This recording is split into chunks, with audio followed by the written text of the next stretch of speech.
جی وعلیکم السلام ورحمۃ اللہ وبرکاتہ۔ اچھا جی، لڑکا آسٹریلیا کا، لڑکی دبئی کی، نکاح ہو گیا جی۔ بعد میں آسٹریلیا سے ایک لڑکی نے بتایا کہ یہ لڑکا جس سے آپ کا نکاح ہوا ہے یہ پہلے سے میرے ساتھ نکاح اس کا ہوا ہے، یعنی شادی شدہ ہے۔ تو معاملات خراب ہو گئے، لڑکی نے خلا لے لیا وغیرہ وغیرہ ساری باتیں۔ اصل پوچھنے کا مقصد محترم قاضی صاحب کا یہ ہے کہ آیا خلا والی عورت کا نکاح اپنے سابقہ شوہر سے یہ بالکل جائز اور درست ہے، ہو سکتا ہے جی۔ خلا والی عورت ایک حیض عدت گزارے گی، جس طرح کہ سنن ترمذی کے اندر 1185 نمبر حدیث ہے، ابو داود میں 2229 نمبر، اس کے علاوہ مستدرک حاکم وغیرہ میں بھی آتی ہے، امام حاکم ذابی نے بھی اس کو صحیح کہا ہے۔ بہرحال محققین نے اس کی سند کو حسن قرار دیا ہے۔ اس کے علاوہ بھی جو ہے روایات موجود ہیں۔ تو خلا والی عورت جو ہے وہ ایک حیض عدت گزار لے، اور اگر وہ سابقہ شوہر سے نکاح کرنا چاہے تو کر سکتی ہے، کیونکہ یہ فسخ ہوتا ہے۔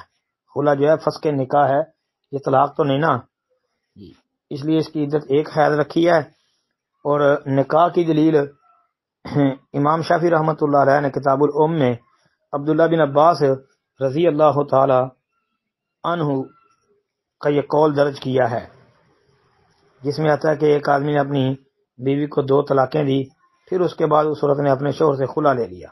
اس کے بارے عبداللہ بن عباس رضی اللہ عنہ نے فرمایا اگر وہ چاہے تو اس سے دوبارہ نکاح کر سکتی ہے، اور سند انشاءاللہ اس کی بھی ٹھیک ہے۔ سفیان بن عیینہ رحمۃ اللہ علیہ اگرچہ مدلس ہیں، لیکن محققین فرماتے ہیں کہ امام شافعی رحمۃ اللہ علیہ سے جو ان کی روایت ہوتی ہے نا، امام شافعی نے جو روایت کی ہو تو وہ سماع پر محمول ہوتی ہے، واللہ عالم۔ باقی اس کے علاوہ جو ہے امام زہری رحمۃ اللہ علیہ ان کا موقف بھی ایسا ہی ہے۔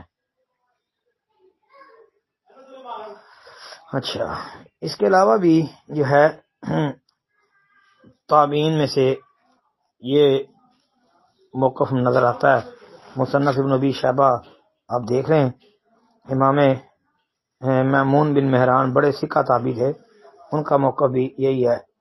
18504 نمبر حدیث ہے ابن ابی شیبہ کی صحیح سند کے ساتھ، وہ بھی یہی کہتے ہیں کہ اگر چاہے تو نکاح کرے اور نیا حق مہر باندھے گا، یعنی خلا والی عورت سے دوبارہ نکاح اگر کرنا ہے تو ہو سکتا ہے جی۔